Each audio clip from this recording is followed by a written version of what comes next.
When people talk about fine art editing, it's often black and white or often very muted colours. But fine art doesn't have to lose its colour. In this video, I'll take you through my full editing process from start to finish, focusing on calm, controlled colour and intentional decisions rather than dramatic effects. So the first thing that I'm doing is jumping into DxO Pure Raw 5 and we're going to process the photo. So as you can see, it's a nice photo. It is very flat, but as a raw file, that's what we expect. So if we click on process with preview, and we can see here, it's just going to go through and just sharpen everything up, remove any noise, and just add a little bit of lens correction as well. So we're just going to press process now. We're using Deep Prime XD 2S. Process now, and let that run through. Brilliant. So now that that's done, we can close that little thing off there. Jump into Lightroom, synchronize our folder, and add the DxO file. Brilliant. So we have our DxO Deep Prime version here. And if we move our mouse wheel over, we've got our basic flat raw file here as well. So now we can start on with our Lightroom edits. Okay, so to start editing, we're going to jump into our develop module. Now there are three sections that I'm going to be working on in Lightroom. It's going to be the sky, the smoothed out sea, and the rocks here. To start off with, our global adjustments. We don't need to do much. I like using my linear Nikon D850 profile because even just by pressing on auto, I do feel I get a perfect representation, or at least a very good representation of the light I was experiencing on the night. Now, it's a little bit flat and a little bit bland, but we can work on that. That's okay. So I'm going to boost this up slightly just to bring the main photo. And in masks, I'm going to jump into sky to create our mask. Now with my toolbox, this box down here is available, and I've got wheel scrollers to move up and down, and I've got knobs to use to twist, as you can see. So we're going to increase the contrast. I highly recommend these toolboxes. I've used one for about an hour so far, but I like the very fine details that you can do with it.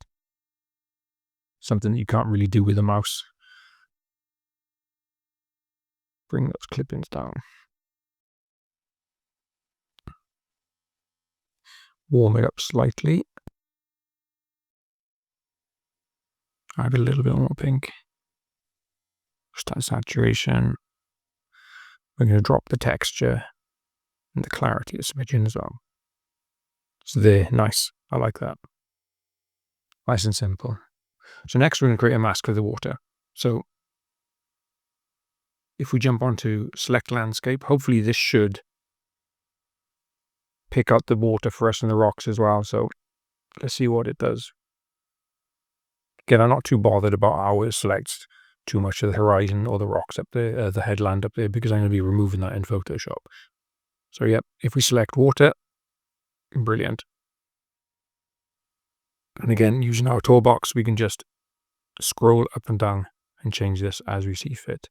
Now I want to lighten the water up a little bit, and we're going to smooth it out even more than we did with the little stopper, because I want more contrast between the rocks in the foreground and the water as well. Boost that, highlights, bring them up a smidge, and the shadows, as you can see in the foreground, there's been affected quite a bit. Boost the whites,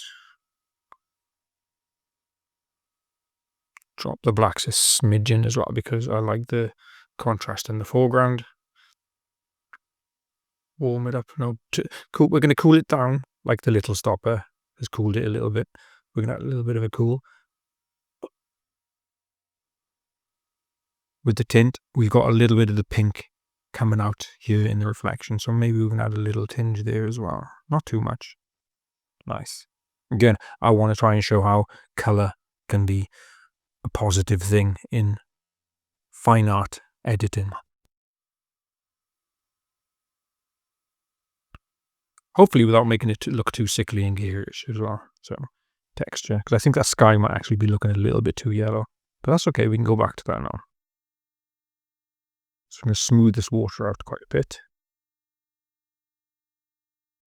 as well. Let's just jump back to that sky a second and take down the saturation. I think it's a bit too yellow.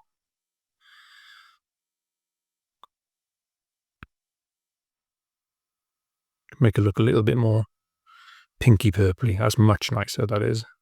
I didn't like that yellow, it's too yellow. Just drop that down. Much nicer.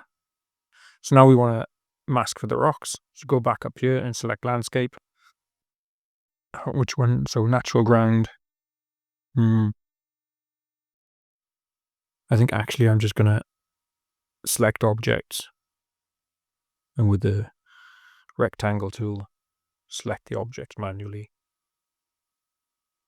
I want to bring these out, but not too much. You don't want them to look like they're actually falsely sticking out of the water or anything.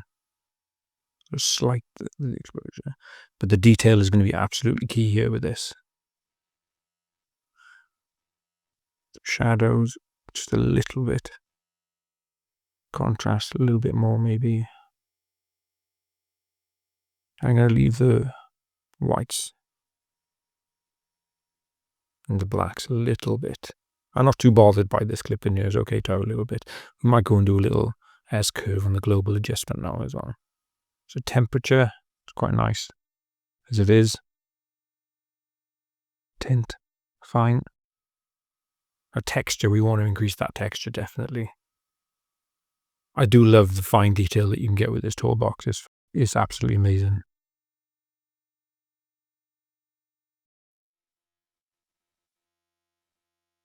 So let's turn that on and off a second so we can see how much of a difference it's making. Yeah, they're really standing out against that water now. It's really quite nice. Lovely. So you click to fit. Like so. Fantastic. Let's just jump back into the global adjustments a minute, because I think if we had a little bit of a tone curve, just to make it pop. Now normally you would do this first before the masks, but we can always go back and tweak the masks if needed.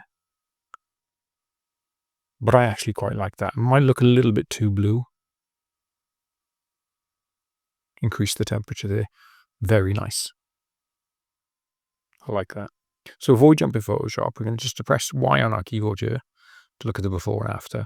So we're taking it from, on the left here, quite a flat, boring, and dare I say, a little bit grey, to be honest. Now, I know in the edit we've got this horrible looking headland here, but I'm not too concerned about that. The rocks are the prime focus. The sky is going to be blended into the water, and the rest is just going to look absolutely lovely. So the next thing we need to do then is just right click, edit in Adobe Photoshop. First things first, we're going to quickly straighten up that horizon, because again, I think it's completely a little bugbear of mine as usual, but that's fine. Right, so we're going to get rid of this headland over here. So draw a box around it, press remove. Hopefully that's going to remove it nice and cleanly. Clean enough we can remove that bit as well. So just zoom in a little bit there. Let's get rid of that. We'll use the lasso this time. Remove. Perfect. Now we can blend all these layers together by flattening the image. Now we're going to copy the sky by drawing a rectangle around it all. Like so. Press Ctrl C to copy, Ctrl V to paste, and we've got another layer down here now. So with our adjustment tool selected, we're going to be doing a big stretch on here, because we want the blend to be a nice big fade, because it works a lot better, I find, particularly in a more colourful photo like this. So with that set, drop the opacity down so we can see the layer underneath, the horizon on the layer underneath. Now for the big blend, we're going to put a mask on layer 1, which is our sky layer.